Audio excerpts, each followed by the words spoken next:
James Baruth.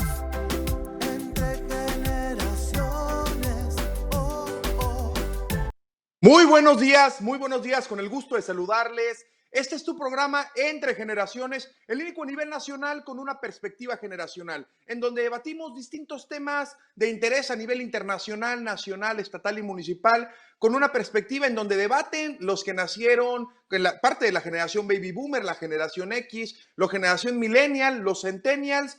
Y desde ese punto de vista, como lo hacemos cada miércoles con unos temas distintos, en donde invitamos a personajes, analistas políticos, personajes políticos a nivel nacional y a nivel internacional, le doy la bienvenida en el programa del día de hoy, en donde se denomina ¿Hacia dónde vamos? ¿Hacia dónde vamos como país? ¿Cuál es el papel de la oposición? ¿Qué está haciendo el partido político en el gobierno? ¿Qué está haciendo el gobierno? ¿Qué decisiones está tomando? Y le doy la más cordial bienvenida a quien nos acompaña el día de hoy, a Renata Reyes. Ella es especialista en estrategia digital. Renata, ¿cómo estás? Muy buenos días. Hola, buenos días, Christopher. Muy bien, muchas gracias por invitarnos. Gracias, Renata. Buenos días. También le doy la bienvenida a Fernando Dura, que él es analista y consultor político. Fernando, ¿cómo estás? ¿Qué tal, Christopher? Encantado de estar aquí contigo y un saludo a Renata y a Jorge. Va a ser honorosa con ustedes. Gracias. Y también a quien es especialista en comunicación política, a Jorge Camacho Peñalosa. Jorge, ¿cómo estás? Muy buenos días. Estamos teniendo tema con audio con Jorge, en lo que lo solucionamos, y quiero decirles que me siento muy contento de poder tener esta mesa para poder analizar y para poder platicar sobre distintos temas. Y en el primer bloque, la caravana AMLO Vete Ya. Es decir, la movilización que se estuvo el pasado fin de semana para sacar de la presidencia del poder a Andrés Manuel López Obrador, al señor presidente. Más de 70 ciudades con manifestaciones, personalidades públicas en el movimiento. Y aquí vienen dos grandes preguntas.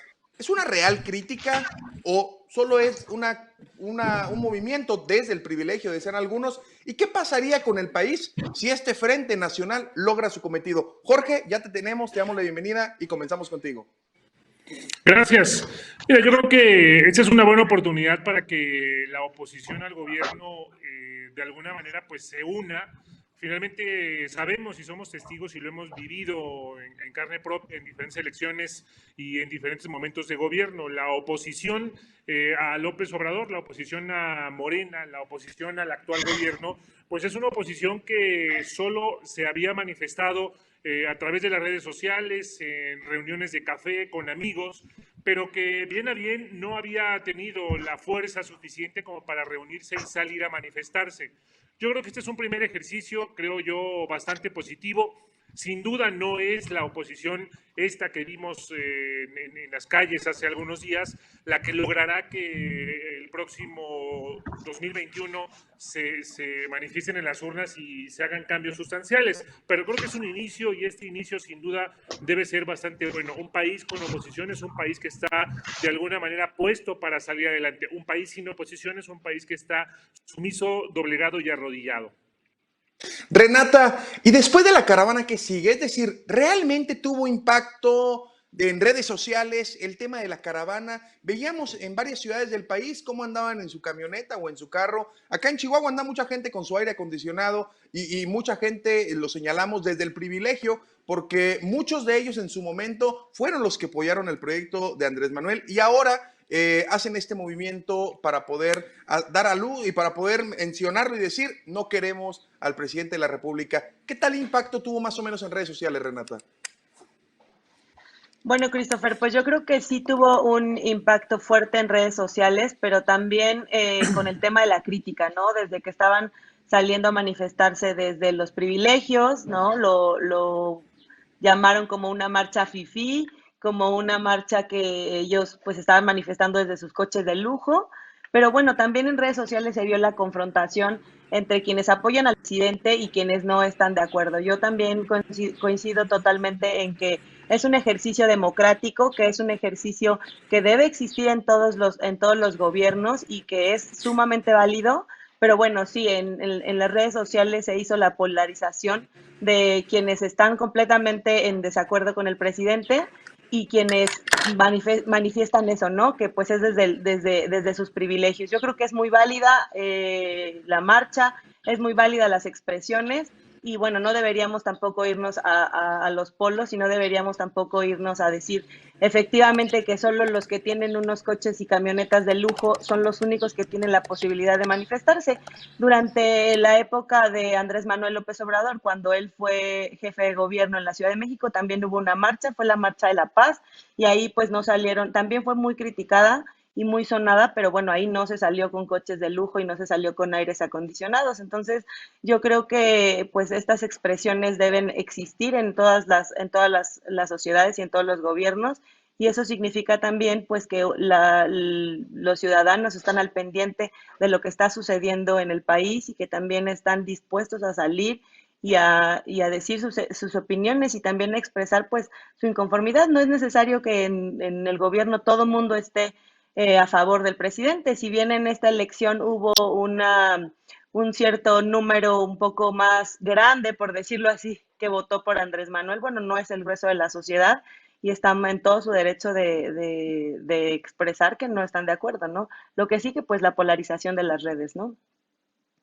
Fernando, ese es el mensaje que se necesita hoy en día, es decir, cambiar el paradigma en un momento de pandemia en donde tenemos que construir una narrativa de un nuevo nosotros, de unión, de progresividad, de colectividad. Y el día de hoy y el pasado fin de semana vimos cómo, no solo en México, sino en el mundo, continúan las polarizaciones y continúan el desdeño por parte de mucha gente del partido político del gobierno diciendo que esa es una marcha, y en redes sociales decían AMLO se queda, y en otro lado decían AMLO vete ya. Entonces, ¿no caeremos en lo mismo desde la forma en la que lo están intentando comunicar, Fernando? Es muy importante lo que dices, Christopher. En efecto, en mi opinión, el López Obrador tiene el control sobre las emociones públicas.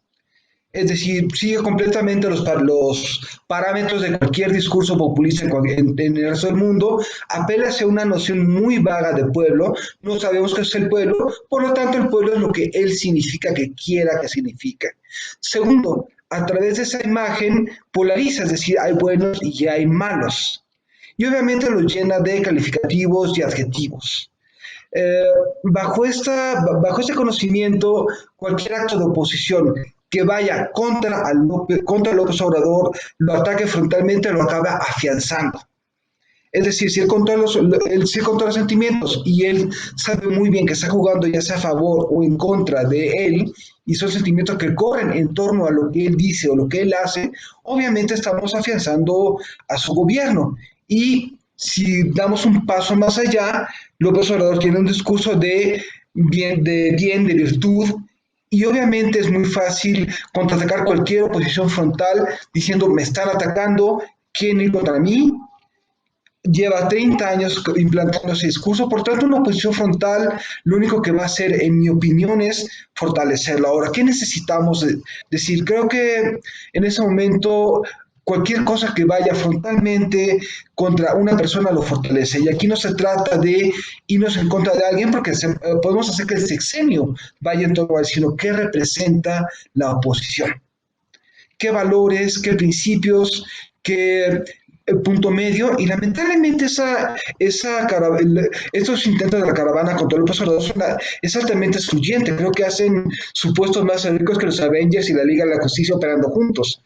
Es decir, cualquier persona que está en contra de López Obrador va a votar por ellos. La oposición se va a unir bajo qué premisas o bajo qué programas. Estamos hablando de una vuelta a la normalidad cuando la normalidad fracasó y hay que comenzar a moderar las cosas. Ahorita la apuesta, en mi opinión, es o comenzamos a calibrar todo lo que se hizo bien en 40 años, se comienza a ceder, se comienza a hacer una autocrítica de lo que se hizo, o la reacción simple va a abonar al deterioro. Por lo tanto, para mí el reto no es contra quién te vas, sino qué estás significando. Y lamentablemente, mientras se insista con un discurso anti-AMLO, vamos a hacer que ese sexenio termine siendo sobre AMLO. Jorge, ¿quién termina ganando en esto, desde tu punto de vista? Mira, yo lo que creo es que, de acuerdo a lo que estoy escuchando, es que aquí no hay ganadores ni hay perdedores. Aquí lo que tenemos que entender es que la oposición no necesariamente tiene que ser una oposición que se manifieste de manera pública y abierta contra un personaje.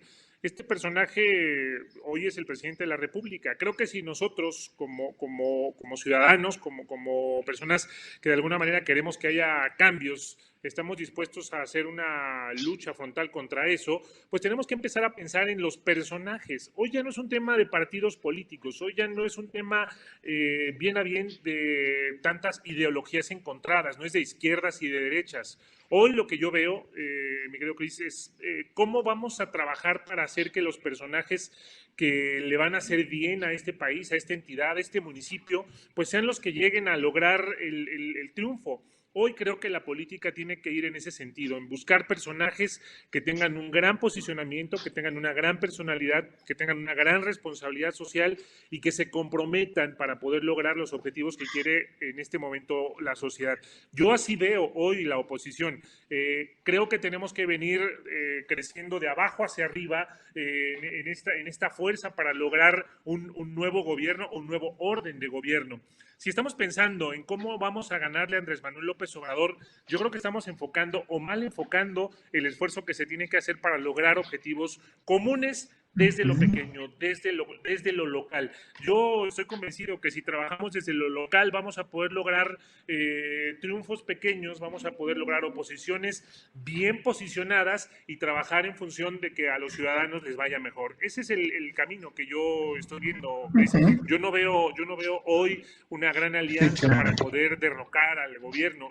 Es más, no estoy de acuerdo con que se piense en derrocar al gobierno o con que se piense que tiene que dejar la presidencia Andrés Manuel López Obrador. Yo creo que desde la oposición es que hay que trabajar para fortalecer los cotos pequeños para poder hacer que el próximo 2021 haya menos diputados de un partido hegemónico, por así decirlo, que haya más diputados de algunas otras fuerzas que puedan unirse para trabajar en función de bien común, si es como estamos pensando que tiene que hacerse. Pero esa idea de hacerlo abrumadoramente contra quienes estén en el gobierno, no creo que es la forma en que nos va a dar resultado. Y esta pandemia nos está dando para aprender mucho, nos está dando para aprender nuevas formas de relacionarnos, y eso sin duda tendrá que ser también una nueva forma de hacer política, de hacer campaña y de buscar cómo haya espacios de gobierno. Reitero, desde lo local.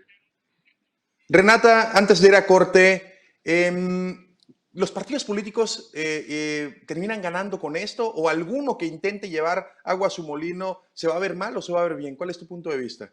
¿Qué papel juegan los partidos políticos ante el movimiento del fin de semana?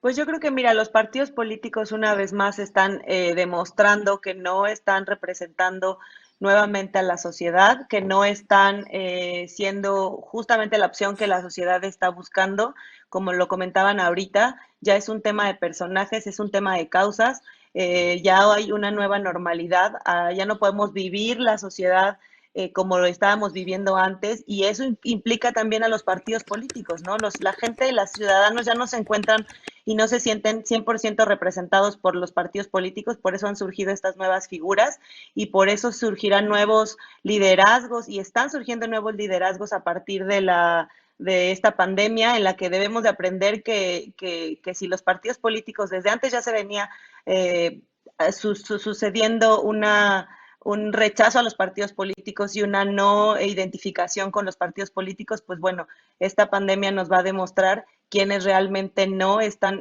representando a los ciudadanos y que justamente debemos de enfocarnos y de cambiarnos un poco el chip a de verdad representar las causas de la sociedad y no solo a parecer que las están representando. Entonces yo creo que los partidos políticos no han encontrado ni la forma de comunicarse con los verdaderos ciudadanos, ¿no? Porque solo tienen un grupo de seguidores a los que llaman ciudadanos y a los que se supone que ellos están representando, pero no han encontrado esa forma de comunicar, tampoco han encontrado esa forma de abanderar las causas que realmente le interesan a la sociedad. Entonces, pues no es que pierdan o ganen, simplemente no están representándonos y no están tampoco atinándole. Entonces la pandemia sin duda va a pasar factura a todos estos políticos que siguen haciendo las mismas cosas como siempre, y pues bueno, ahí hay una oportunidad también para los nuevos liderazgos. Gracias, Renata. Continuamos Entre Generaciones en Radio 102.5, 173 Total Play y redes sociales. Regresamos, vamos a corte.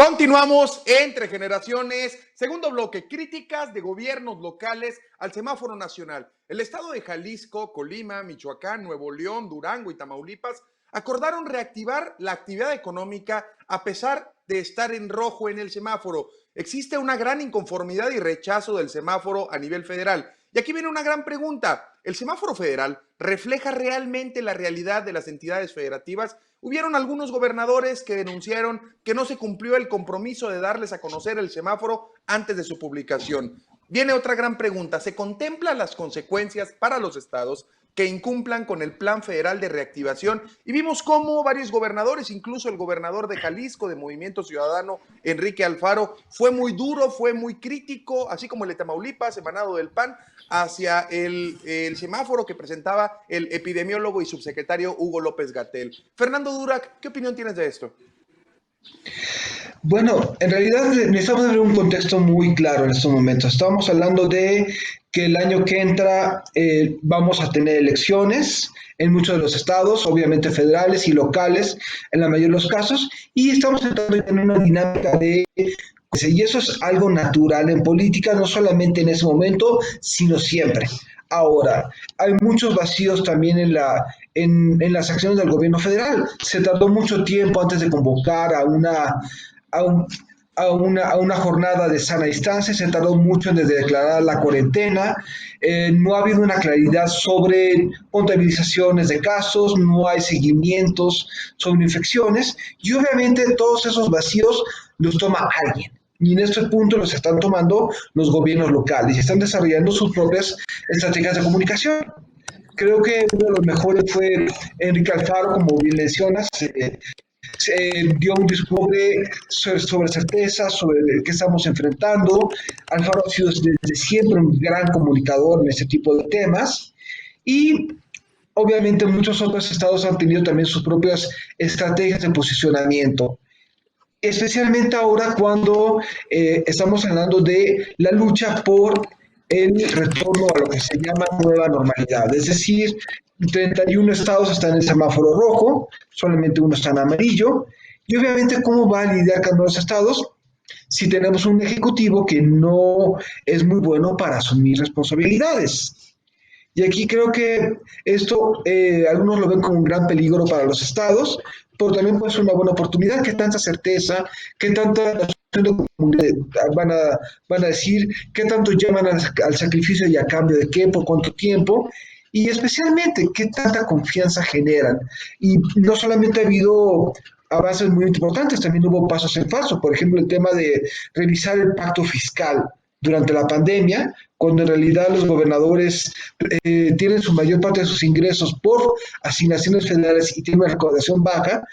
Hubo pasos importantes, hubo pasos en falso. Yo creo que vamos a empezar a ver ganadores y perdedores en esta estrategia dentro de unos 2 meses aproximadamente, cuando bajen las tasas de infección, se pueda liberar la gente hacia otras actividades y comenzamos a hacer un balance de qué pasó, qué estuvo bien y qué estuvo mal, y obviamente quién va a reclamar la paternidad de los éxitos o a quién van a a quién van a posicionar como un chivo expiatorio. Jorge, vimos, lo mencionaba Renata y retomo lo que dice, que los partidos políticos siguen sin verse abanderando las causas de la ciudadanía. Entonces, los que se han convertido en los grandes capitalizadores políticamente del descontento hacia el presidente de la República han sido las entidades federativas. Vemos cómo el gobernador de Tamaulipas, emanado del PAN, como el gobernador de Jalisco, de MC, el gobernador de Coahuila, del PRI, han intentado hacer algo siendo con posturas muy fuertes y muy contundentes, plantándose ante el gobierno federal. ¿Quién es la verdadera oposición y qué tanto le restará o le sumará a sus partidos con esta oposición por parte de las entidades federativas? Mira, yo creo que hoy, creo, Cris, no hay una verdadera y real oposición. Hoy, ante la pandemia y ante la dificultad que se vive en el país, lo que veo es esfuerzos de muchos por tratar de hacer lo correcto para tratar de sacar a sus entidades hacia adelante. Hacia adelante. Con relación a tu primera pregunta sobre el tema de los semáforos y tratando de relacionarla con esta que me haces de manera particular, creo que la federación se ha olvidado del pacto federal y se ha olvidado del respeto que debe tener por la autoridad que tiene cada uno de los diferentes estados. Es fundamental escuchar a los gobernadores. Es fundamental que a su vez los gobernadores escuchen a los presidentes municipales. Y así en esa cadena de mando, al final de la historia, el primer contacto con la ciudadanía lo tiene con su presidente municipal. Y a partir de ahí, el siguiente contacto está con su gobernador. Para poder hacer un semáforo nacional, creo que tendrían que primero escuchar a los gobernadores, atender las necesidades fundamentales de cada uno de los gobiernos. No es lo mismo la necesidad que se tiene en un estado pobre como Guerrero que en un estado como Chihuahua o como Sonora o como Baja California o como Chiapas o como Yucatán. Cada uno de los estados tiene una particularidad, tiene diferencias y esa parte es la que creo que el gobierno federal está dejando de lado. Y en ese contexto, volviendo a la pregunta que tú me haces, creo que se está fortaleciendo a algunos de los gobernadores, a algunos de los gobiernos. Había, antes de que iniciara la pandemia, muy malas calificaciones para gobiernos emanados de partidos diferentes a los partidos, al partido que está en la presidencia de la República. Algunas excepciones, pero había algunos muy mal calificados. A partir de la pandemia y de los esfuerzos locales, hemos visto a través de las diferentes encuestas, a través de diferentes panoramas que se nos han presentado, a través de los números, cómo estos gobernadores han podido igualar o cómo han podido de alguna manera sortear estas malas calificaciones con acciones muy buenas. ¿Qué quiere decir eso? Bueno, pues que la gente también está confiando en sus gobiernos, que sus gobiernos al conocerlos están haciendo el esfuerzo por de alguna manera trabajar en función de lo que necesita la población. Esa es la oposición que creo que necesitamos en el país, una oposición que trabaje por quienes más lo necesitan, y en este caso quienes más lo necesitan son las personas que están sufriendo la pandemia. No se resuelve el problema dando becas, no se resuelve el problema siendo paternalistas, se resuelve el problema atendiéndolo de raíz y también tratando de que la situación que ya nos está rebasando, me refiero a la médica, pues se solucione de alguna manera. En ese contexto, Cris, no es un tema de gobierno o de oposición, de gobierno centralista o de oposición, es un tema de unidad que tiene que reflejarse en cada una de las diferentes entidades y sí creo que el gobierno federal tiene que voltear a ver a los estados y darles el respeto que se merecen por el conocimiento que tienen de su entidad y de su entorno. Así es, Renata, de abajo para arriba y no del centro hacia afuera. ¿Quién debería tener la facultad de regular esta reactivación? Pues yo sí creo que tendría que ser un tema estatal. Bueno, ahora ya se definió que iba a ser la megalópolis y que después iba a ir viéndose cómo funcionaba esto. Yo creo que sí debería ser un tema estatal porque, como bien lo comentan, pues no son las mismas situaciones. Ahorita justo con el tema de la reactivación de algunos sectores, pues muchos ciudadanos están entendiendo que el 1 de junio se acabó la cuarentena y que vamos a salir todos a reactivar nuestras actividades y eso también lo único que está haciendo es que se acelere y que en vez de que se aplane la famosa curva, que aumente, o sea, vimos ayer el número de muertos que hubo, que no disminuyó, ayer mismo Gatell lo dijo que no se veía una disminución de la curva de una forma constante. Entonces sí tendría que ser porque no en el tema estatal, porque bueno, no son las mismas circunstancias, no son las mismas empresas las que están ahí trabajando en cada una de las empresas, en cada uno de los estados, entonces sí tendría que ser un poco más regional y sí tendría que escucharse definitivamente a quienes están más cercanos de lo que está sucediendo con los ciudadanos, ¿no? O sea, no podemos decir que es la misma situación que se está viviendo en la Ciudad de México y que en otros estados, ¿no? Entonces sí tendríamos que escucharse, pero bueno, con este gobierno también no sabemos cómo lo van a estar manejando, pero, y también en ese tema de echar la culpa, ¿no? De quién tiene la culpa si las cosas se hacen bien y quién tiene el premio si las cosas se hacen, o sea, no podemos estar en esa situación. Sí tiene que escucharse a la ciudadanía, sí tiene que escucharse a los gobernadores y bueno, también ellos están aprovechando esta oportunidad, pues, para también mejorar sus números, como ya lo dijeron. Fernando, les pasaron la bolita a los gobernadores, es decir, muchas menciones hubo de que el subsecretario Hugo López-Gatell era el que venía manejando todo el tema y todo lo escuchamos en la tarde de lo que nos dijera. Pero luego, como si fuera mágico, de un día para otro, después de que esta curva no se aplanara, o que el pico, nos siguen diciendo que la siguiente semana se va a dar el pico, que la siguiente semana se va a dar el pico, pero no importa cuándo lo veas, porque siempre es la siguiente semana cuando llega el pico. Y de un día para otro, sin avisarle a los gobernadores, les dicen, ahí te va, es responsabilidad tuya, pero publican un semáforo donde no los contemplan. ¿Qué es lo que está pasando? ¿Realmente nos fuimos a la fase 3 demasiado rápido, o estamos saliendo en mal momento o en el momento necesario? Yo creo que estamos hablando de una estrategia de gobierno que estaba perfectamente cantada. Luego Obrador ha hecho una carrera política muy consistente y exitosa a través de la victimización. Otras personas son los culpables de lo que se ha estado haciendo. Por lo tanto, desde mi punto de vista no hay una sorpresa. Esto era una estrategia cantada y altamente predecible.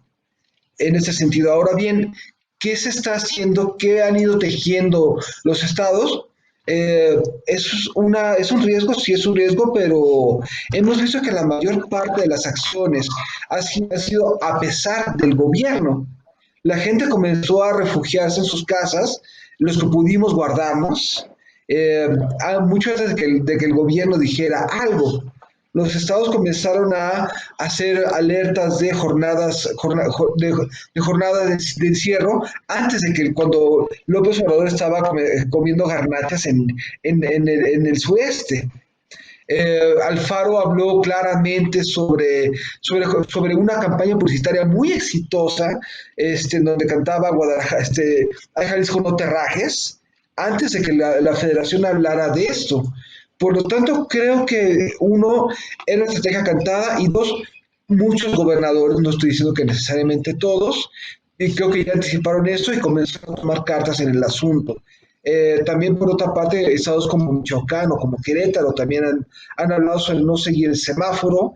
Hay algunos estados en donde naturalmente los patrones son muy distintos, y creo que, como bien comentaba Jorge hace un momento, habrá que ver también cómo los municipios responden a esa pandemia. Es decir, cada uno tiene diversos problemas, no solamente dentro de la emergencia, sino después. Por ejemplo, los municipios que se dedican a labores del campo, ¿qué van a hacer con sus cosechas detenidas en estos momentos?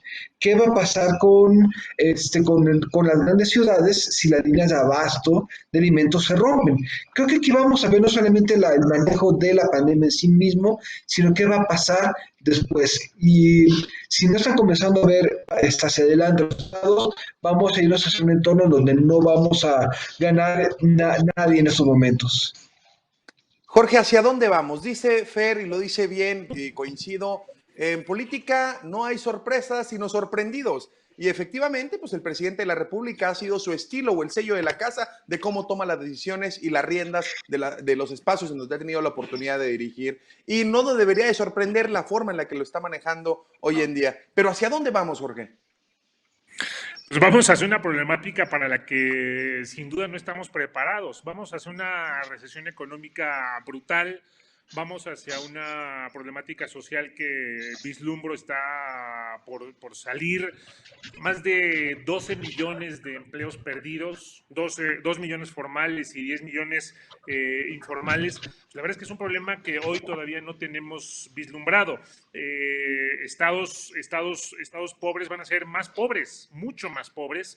Estados que estaban en la medianía, pues van a tener que hacer esfuerzos grandes por mantenerse en la medianía, pero la fuerza laboral y el trabajo, la verdad es que no veo por dónde se pueda restablecer.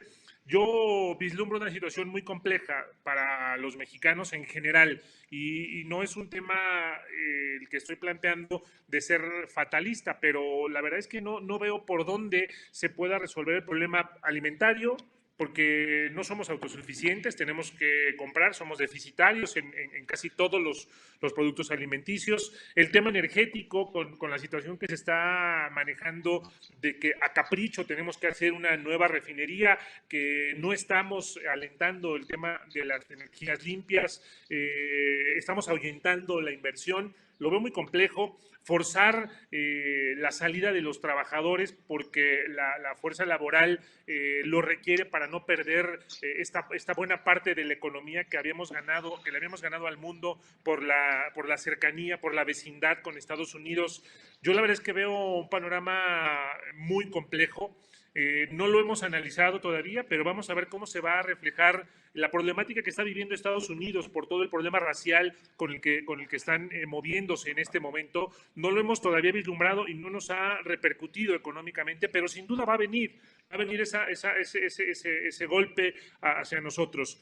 No es necesariamente el momento para que se levanten las alarmas de la pandemia y que salgamos a la calle a trabajar, pero sí creo que es una situación la que viene muy compleja para todos los mexicanos. Y creo que la clase política en México se está tardando en asimilar esa parte. Y los liderazgos no los vislumbro, no los veo en los partidos, no los veo en la sociedad, no los veo en las agrupaciones sociales.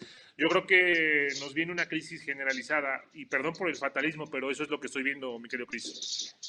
Así es, yo también coincido con ustedes tres y sí creo y considero que la falta de liderazgos desde lo local hacia lo nacional es cuando el día de mañana sí o sí va a haber elecciones, entonces vendrán los emergentes. Aquí la duda y la gran incógnita o el gran enigma es que si esos emergentes realmente estarán velando por los intereses de una sociedad más justa. Vamos a corte y continuamos contigo, Renata. Estás Entre Generaciones desde Chihuahua, desde casa. Continuamos.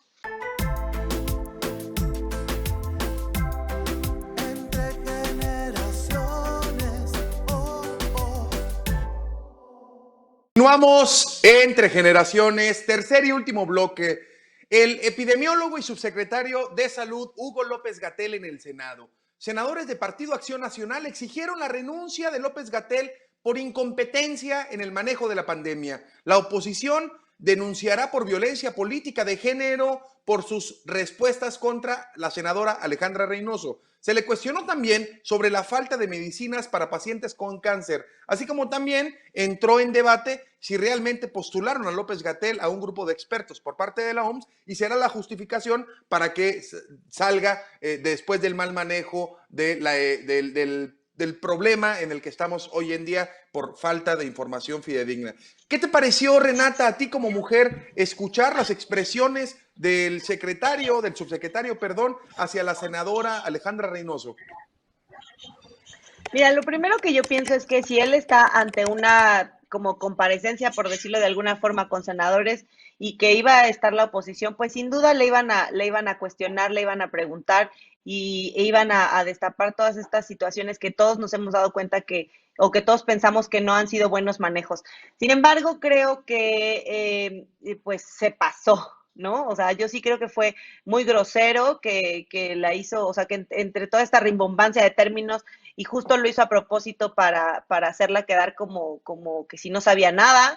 A mí sí me parece que fue excesivo, que no debió expresarse así. Y después, en la disculpa pública, que dice, bueno, pues si ella quiere que me disculpe, pues me disculpo. Pero, pues es como si alguien quiere que se disculpe, me voy a disculpar. Entonces, yo pienso que sí, definitivamente él no tuvo ninguna tino, ni siquiera al contestarle, y después en cómo dio su disculpa. Yo creo que la disculpa ni siquiera, o sea, es peor, ¿no?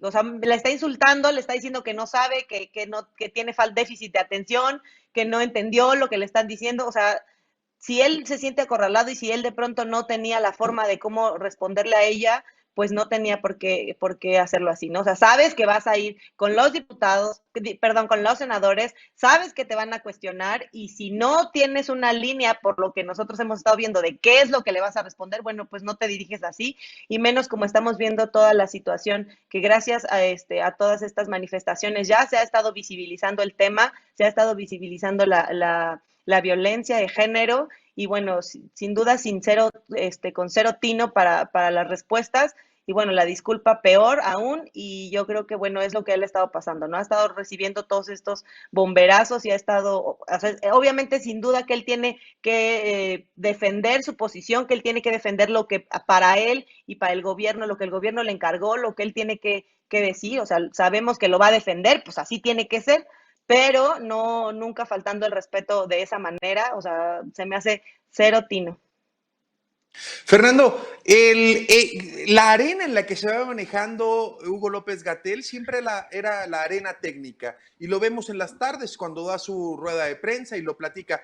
Pero ha habido dos deslices cuando sale de su arena técnica, la que es la que controla, porque él es el experto, y se mete a la arena política. Se pone a leer poesía, se pone a criticar a opositores o a exsecretarios de salud y ahora directamente en palabras, aunque sonaran muy rimbombantes, pero a final de cuentas cometió un acto de atacar directamente a una senadora de oposición, mencionándole, diciéndole que tiene déficit de atención. Es decir, no por muy bonito que te lo digan, pues a final de cuentas están insultando. ¿Qué es tu punto de vista, Fer?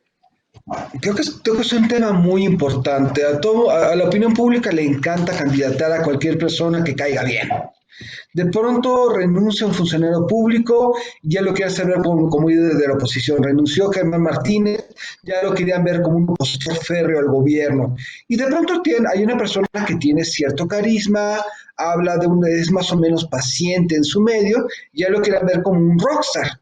Y aquí hay un problema, es decir, López-Gatell es un técnico, la capacidad técnica, la especialización profesional no es sinónimo de un buen político, es deseable para un político, pero no necesariamente es indispensable.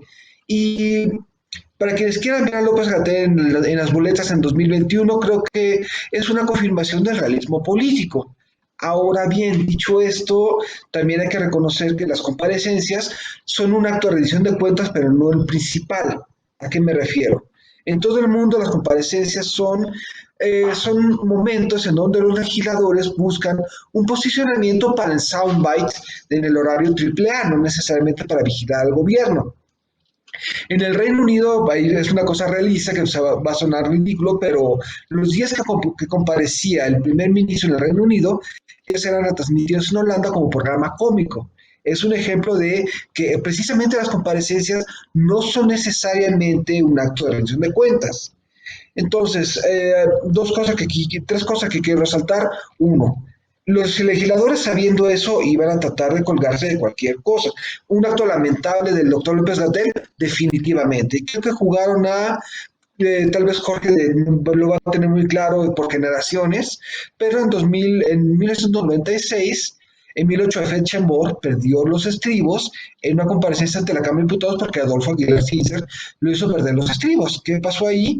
Perdió completamente el control de la interlocución con el Congreso y era un cadáver político para cuando lo removieron. Eh, con las debidas dimensiones, no es lo mismo un secretario de gobernación que un subsecretario que ahorita tiene un cargo coyuntural. Segundo, yo hubiera esperado que los senadores se hubieran preparado más.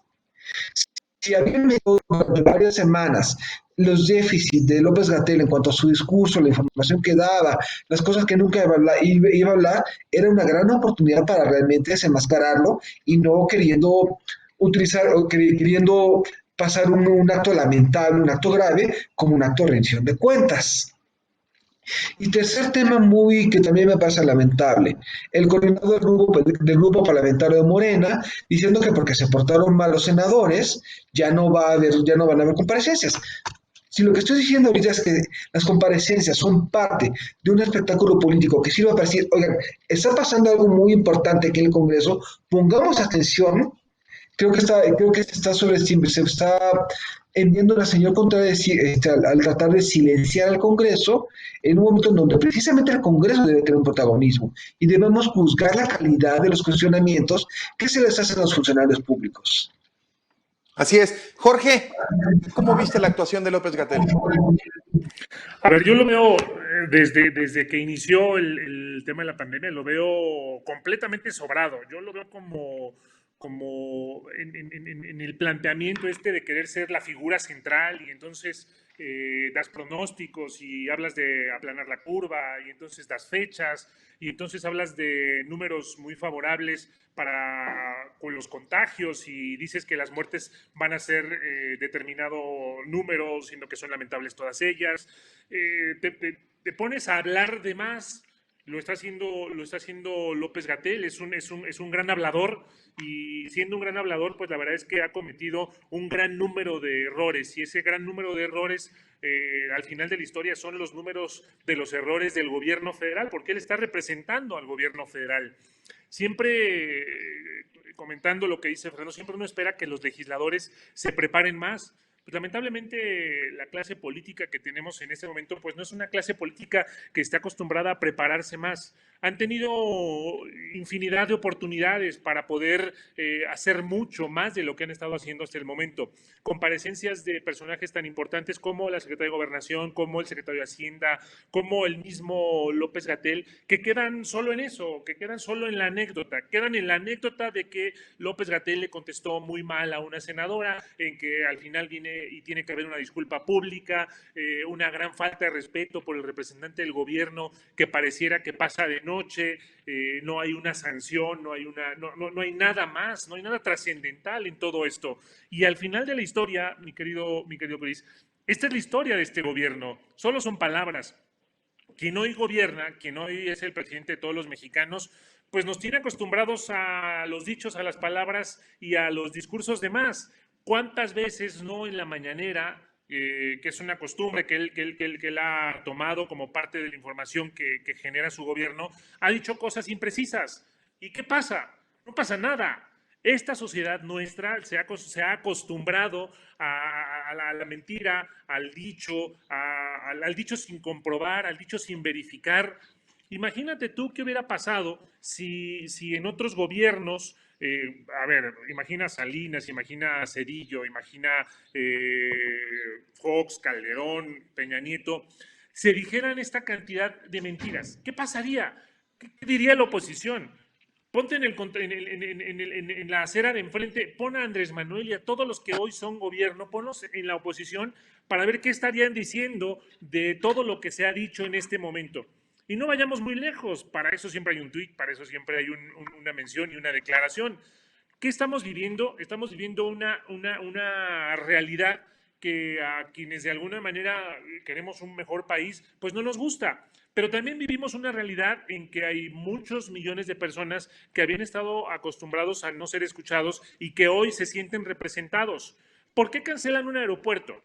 ¿Tú crees que lo cancelan porque le va a beneficiar a México? Lo cancelan porque era un dicho de campaña y porque hay millones de mexicanos a los que bien a bien no les importa si hay un mejor aeropuerto o no hay un mejor aeropuerto, solo les interesa el tema del cumplimiento y de la afectación que le vas a dar a los que más tienen. ¿Por qué se cancela la oportunidad de tener mayor inversión en el tema energético? Por lo mismo. ¿Por qué se echa para adelante la opción de Dos Bocas? Pues por lo mismo, porque estamos en un gobierno y con un gobierno que lo que está haciendo es cumplir caprichos. Está gobernando como se hubiera gobernado en los años 70, tal vez, cuando había necesidad de más refinerías. En fin. Perdón, me desvió un poco el tema, pero regresando, yo creo que López-Gatell es un gran hablador y como tal se le debe calificar. A los habladores hay que creerles muy poco y hay que tenerles demasiado cuidado. Renata, Sí. yo creo que seguimos viendo una campaña de desprestigio contra López-Gatell o simplemente se está evidenciando el actuar de López-Gatell y cada vez termina cayendo más mal. Es decir, entre lo hablador que menciona Jorge, entre lo impreciso que ha venido siendo, como también lo dice Fernando, y como tú mismo lo has dicho, pues al final de cuentas es grosero, ha dicho estas cosas. Entonces, ¿le está haciendo incómodo realmente a la 4T o ya cumplió su objetivo de ser el centro de atención durante unos meses? Yo creo justamente eso, ¿no? O sea, él estaba ahí para recibir los negativos que iba a traer toda esta pandemia y yo creo que ese es su objetivo, o sea, para eso está él ahí.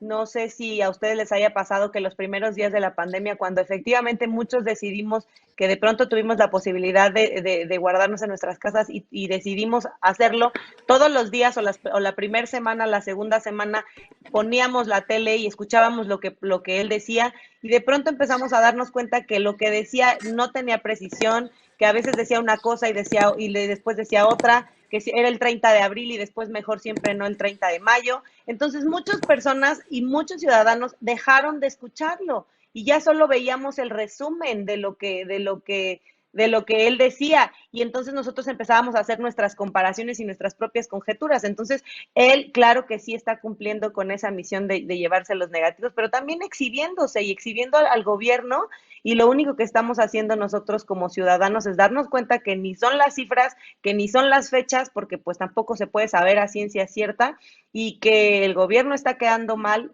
y que efectivamente son dichos que nosotros pues tendremos que pasarle la factura en la siguiente elección, pero no solo a él, sino a todos los políticos que se están tardando en salir.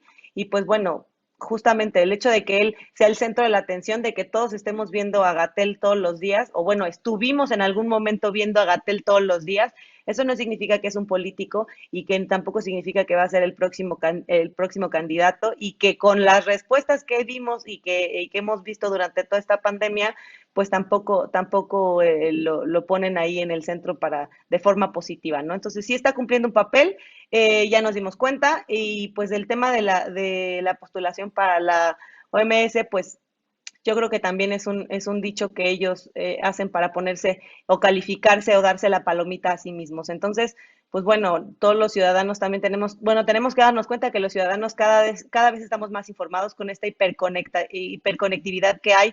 Todos buscamos la forma de enterarnos de las situaciones, hacer nuestro propio análisis, y también pues darnos cuenta de lo que está sucediendo, y que ya no necesitamos a una persona que sea la que nos diga faraónicamente lo que se tiene que hacer y lo que va a suceder. Fer, y cambiando en esta última ronda de participación, antes de finalizar, ¿qué le depara a México en el futuro? En el 2021 tenemos 15 gobernaturas, más de 2,000 presidencias municipales, 27 congresos locales. Vaya, viene la gran elección después de la del 2018. ¿Qué vislumbras hacia adelante en el 2021, Fer? Yo creo que vemos un panorama de completa incertidumbre sobre el futuro, es decir, todavía no tenemos ideas sobre cómo vamos a volver a una normalidad, todavía no sabemos cuál va a ser la normalidad.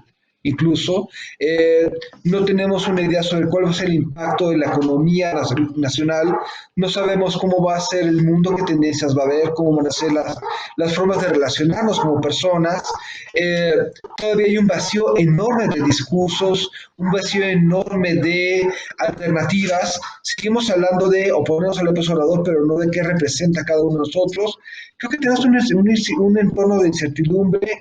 Eh, He tendido a ser altamente desconfiado sobre lo que puedan decir grandes figuras, y creo que en realidad se va a tratar de qué tanto nosotros mismos comenzamos a pensar. Es decir, Jorge puso un tema muy importante sobre la mesa, se va a reorganizar todo desde lo local, todo desde qué vamos a hacer desde nuestras propias trincheras.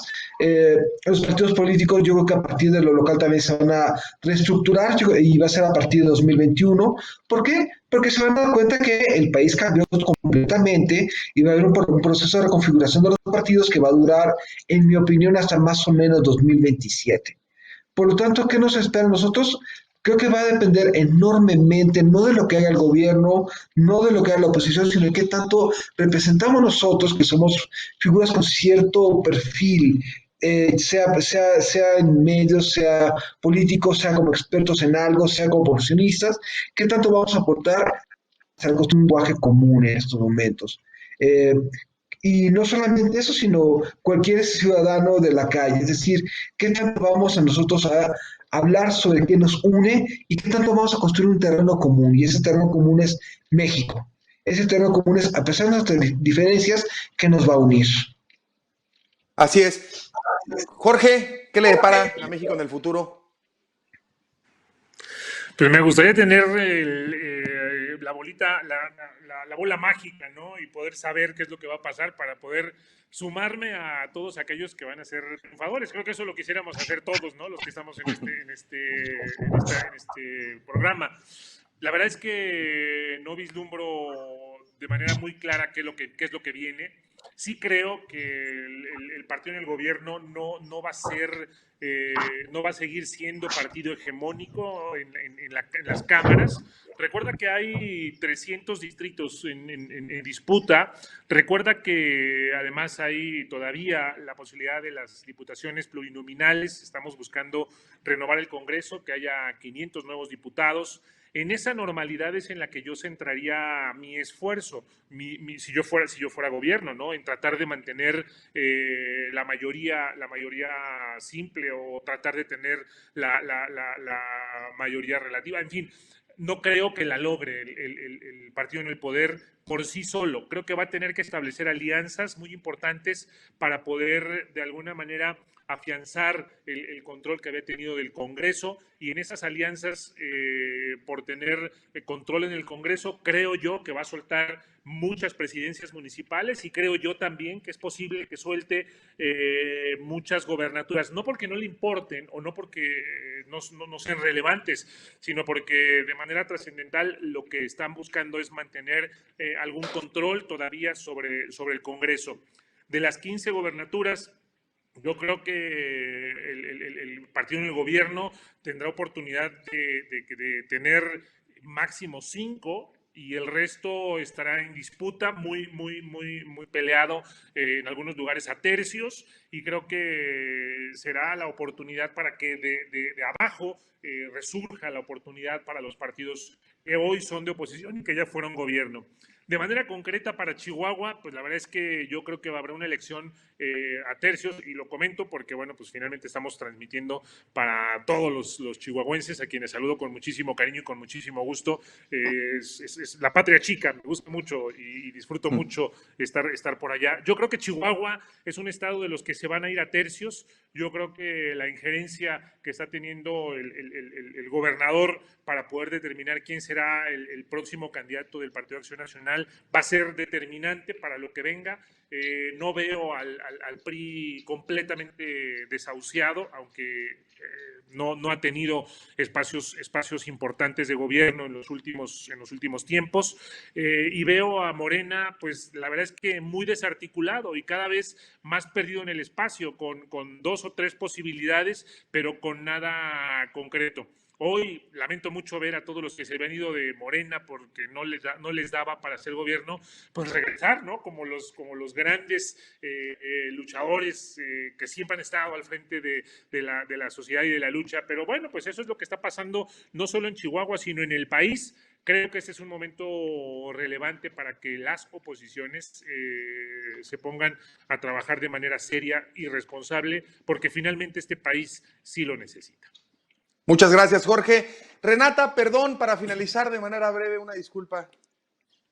No se preocupen, yo sé cómo es esto. Pues bueno, justamente lo han comentado ya todos, y se trata de que México está sufriendo ya una crisis terrible, en la que si definitivamente los gobiernos, desde los municipales, los estatales, y bueno, de acuerdo a cómo reaccionen en esta pandemia es como les va a ir en las elecciones. O sea, esto es un post pandemia que sin duda va a pasar la factura a los ciudadanos, a todos los políticos que estén ahí para las próximas elecciones. Afortunadamente también se vislumbra que no va a tener el control absoluto Morena sobre todos los puestos de representación, y justo es la oportunidad de que los partidos, que algunos nuevos que por ahí andan, y los que están en la oposición tengan afianzándose de una vez desde las bases, desde el tema regional. Y pues nada, que tengamos nosotros que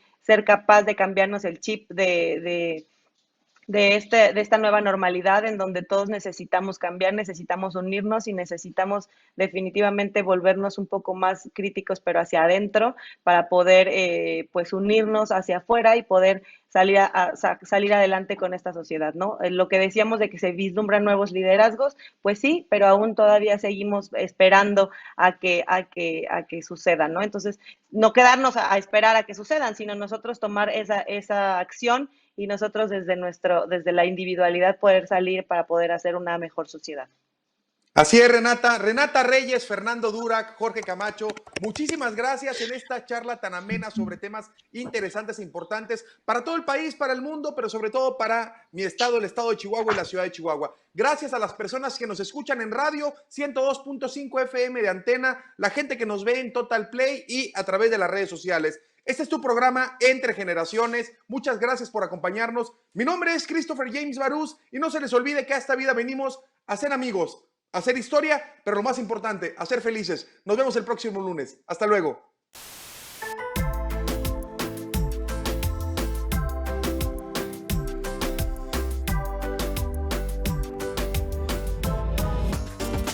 Escúchanos de lunes a miércoles de 9 a 10 de la mañana. Entre Generaciones, con Christopher James Barús.